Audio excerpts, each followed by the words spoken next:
Hello friends, welcome back. तो भाई हमको ब्लॉग बनाने के लिए दो चीज़ों की रिक्वायरमेंट है, एक डोमेन है और एक होस्टिंग है। तो लास्ट वीडियो में हमने डोमेन कैसे बाय करना है वो सीखा था। आई होप आपने डोमेन आपका बाय कर लिया होगा। अब डोमेन बाय करने के बाद बात आ जाती है होस्टिंग की। तो भाई होस्टिंग के लिए आपको मार्केट में बहुत सी कंपनीज मिल जाएंगी होस्टिंग की, बट आपको रिलायबल होस्टिंग के साथ ही जाना है। तो नेमचिप जो है काफ़ी अच्छी होस्टिंग देता है, अफोर्डेबल भी है और रिलायबल भी है। तो आज के इस वीडियो में मैं आपको बताऊंगा नेमचिप पे आप कैसे होस्टिंग बाय कर सकते हैं। तो लिंक मैं नेमचिप का वीडियो के डिस्क्रिप्शन में नीचे डाल दूंगा, आप जाके चेकआउट कर सकते हैं। तो नेमचिप की वेबसाइट पे जाने के बाद आपको यहाँ पर होस्टिंग का एक टैब दिखेगा, इसमें जाके शेयर्ड होस्टिंग में जाना है। हम शेयर्ड होस्टिंग बाय करने वाले हैं। तो इसमें काफ़ी सारे प्लान्स हैं, बहुत से इनके। जो पहला जो प्लान है इनका स्टेलर प्लान, ये काफ़ी अच्छा है बिगिनर्स के लिए। यहाँ पर आपको टोटल 3 साइट्स आप होस्ट कर सकते हो, 3 साइट्स को आप क्रिएट कर सकते हो इस होस्टिंग के थ्रू। ठीक है, तो ये वाला प्लान आपको बाय करना है। तो चलिए इस पर गेट स्टार्टेड पे क्लिक करते हैं। यहाँ पे पूछ रहा है आपको न्यू डोमेन बाय करना है या फिर एग्जिस्टिंग डोमेन है। तो डोमेन तो हमने खरीद रखा है, तो एग्जिस्टिंग डोमेन वाला ऑप्शन सेलेक्ट करेंगे। फिर ये पूछ रहा है कि जो डोमेन है नेमचिप का, नेमचिप से बाय कर रखा है कि कोई थर्ड पार्टी सर्विस से, मतलब किसी और वेबसाइट से बाय कर रखा है। तो अगर आपने नेमचिप से बाय किया है तो नेमचिप वाला ऑप्शन सेलेक्ट करिए, और यहाँ पर आपको जितने भी डोमेन्स है वो दिखा देगा। लास्ट वीडियो में हमने देखा था डोमेन कैसे बाय करना है। तो अगर आपने नेमचिप से बाय किया था डोमेन, तो यहाँ पर आपको सारे डोमेन्स आ जाएंगे। तो जो भी आपका डोमेन है वो सेलेक्ट कर लिया आपने। सेलेक्ट करने के बाद आपको कनेक्ट टू होस्टिंग पे क्लिक करना है।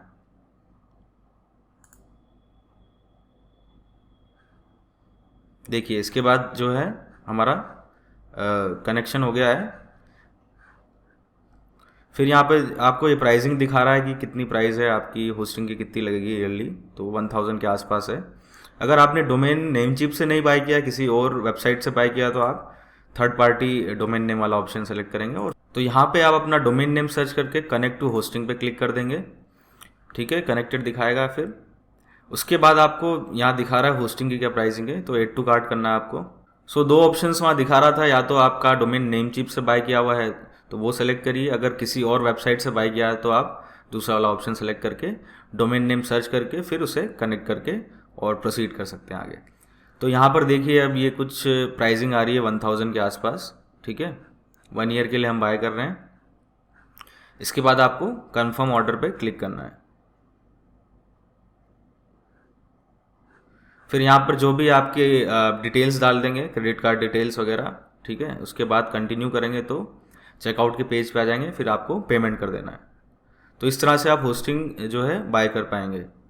अगर आप चाहें तो आप होस्टिंग दूसरी वेबसाइट से भी बाय कर सकते हैं। एक सेकेंड ऑप्शन और अच्छा है जो hostinger.in है, उसका लिंक भी मैं आपको वीडियो के डिस्क्रिप्शन में दे दूंगा। तो यहाँ से भी आप होस्टिंग बाय कर सकते हैं। वैसे नेमचिप वाली सस्ती पड़ेगी आपको होस्टिंगर से। तो इनकी कुछ होस्टिंग 60 रुपीज़ पर मंथ से स्टार्ट हो रही है। मतलब लगभग आपको ये, अगर आप ऐड टू कार्ट करते हैं इसको, पहला वाला प्लान, फर्स्ट प्लान, ठीक है, एक वेबसाइट ही आपको होस्ट करनी है, तो ये आपको 12 मंथ्स के लिए लगभग पड़ रही है 1500 के आसपास। तो ये थोड़ी महंगी भी पड़ रही है और आपको एक वेबसाइट ही होस्ट करने को मिल रहा है यहाँ पे। होस्टिंगर की भी काफ़ी अच्छी सर्विस है, आप चाहें तो इसे भी यूज़ कर सकते हैं। बाकी नेम चिप तो है ही है। तो यहाँ पर आपको मतलब 1000 रुपये में आपको 3 साइट्स होस्ट करने को मिल रही है, तो ये ज़्यादा बेटर ऑप्शन रहेगा। तो आपके अकॉर्डिंग आप सेलेक्ट कर सकते हैं। ठीक है, मैं रिकमेंड तो नेम चिप ही करूँगा, अच्छी होस्टिंग है ये काफ़ी। मैं पर्सनली भी यूज़ करता हूँ अपने बहुत सारी वेबसाइट्स में। होस्टिंग बाय करने के बाद आपको नेम चिप पे लॉगिन करना है। अब हमें क्या करना होगा, डोमेन और होस्टिंग को लिंक करना होगा। तो क्या होता है कि तो होस्टिंग के कुछ नेम सर्वर होते हैं, उससे हमें डोमेन की सेटिंग्स में अपडेट करना पड़ता है। तो होस्टिंग और डोमेन दोनों लिंक हो जाते हैं, उसके बाद हम जो है अपनी ब्लॉग सेटअप कर पाएंगे। तो डोमेन और होस्टिंग लिंक करने के लिए आपको क्या करना है, डोमेन लिस्ट में जाएंगे आप, अगर आपने डोमेन नेम चिप से बाय किया है। ठीक है, तो जो भी आपका डोमेन है उसके आगे मैनेज का बटन दिखेगा आपको, उस पर आप क्लिक करेंगे। तो यहाँ पर आपको नेम सर्वर का ऑप्शन दिख रहा होगा। यहाँ पे आपको क्या करना है, यहाँ से name chip web hosting DNS वाला सेलेक्ट करके और राइट क्लिक कर देना है, यहाँ से सेव कर देना है। इन केस आपने होस्टिंग नेम चिप से बाय की है और डोमेन कहीं और से बाय किया है, तो उस केस में आपको नेम सर्वर को कैसे अपडेट करना है डोमेन पे, तो वो भी मैं बता देता हूँ। तो आपको ये वाला लिंक खोलना है। मैं लिंक वैसे वीडियो के डिस्क्रिप्शन में भी डाल दूंगा। तो यहाँ पे 2 नेम सर्वर्स दे रखे हैं, dns1.namecheaphosting.com और dns2 करके है। तो आपने कहीं और से डोमेन बाय किया तो आपको उसकी सेटिंग्स में जाना है डोमेन की, और दोनों ये जो है नेम सर्वर्स को वहाँ डाल के सेव कर देना है। कस्टम नेम सर्वर का ऑप्शन वहाँ सेलेक्ट करेंगे आपको, तो नेम सर्वर डालने का ऑप्शन आएगा, वहाँ पे आपको ये दोनों डाल के सेव कर देना है। ये आपको तब करना है जब आपने डोमेन कहीं और से बाय किया है और होस्टिंग जो है नेमचिप से बाय की है, ठीक है, इस केस में करना है। अगर आपने डोमेन और होस्टिंग दोनों ही नेमचिप से बाय किया तो आप पहले वाला प्रोसेस कर सकते हैं जो मैंने अभी बताया है स्टार्टिंग में। और अगर आपने डोमेन कहीं और से बाय किया है और होस्टिंग नेमचिप से बाय की है तो आपको ये प्रोसेस करना है।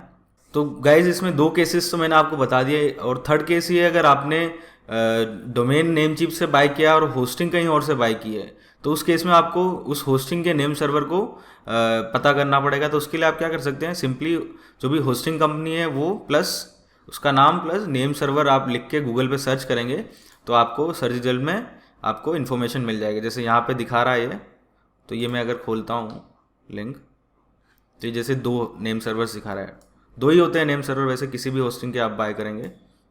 तो इन दोनों को क्या करना है, आपको नेम चिप के डोमेन सेटिंग्स में जाके अपडेट कर देना है, ठीक है। पहला वाला जो प्रोसेस, फर्स्ट प्रोसेस मैंने जो बताया था उसके हिसाब से। तो यहाँ पर टोटल 3 केसेस बन रहे हैं। पहला केस है कि अगर आपने नेम चिप से डोमेन और होस्टिंग दोनों बाय किया है तो उसका मेथड भी मैंने बता दिया। अगर आपने डोमेन नेम चिप से बाय किया और होस्टिंग कहीं और से बाय की है तो उसका प्रोसेस भी मैंने बता दिया है। और अगर आपने होस्टिंग नेम चिप से बाय की है और डोमेन कहीं और से बाय किया, तो तीनों केसेस के मैंने आपको तरीके बता दिए हैं कैसे आपको डोमेन और होस्टिंग को लिंक करना है। तो आई होप आपको समझ आ गया होगा। कोई भी अगर आपको डाउट्स हैं, अगर कोई दिक्कत आ रही है तो आप मेरे से कांटेक्ट कर सकते हैं। तो कुछ घंटे लगेंगे आपके डोमेन और होस्टिंग लिंक होने में, तो उतने टाइम के लिए आपको थोड़ा वेट करना पड़ेगा। उसके बाद हम जो है ब्लॉग कैसे सेटअप करनी है वो चीज़ देखेंगे। तो नेक्स्ट वीडियो में मैं आपको बताने वाला हूँ ये चीज़।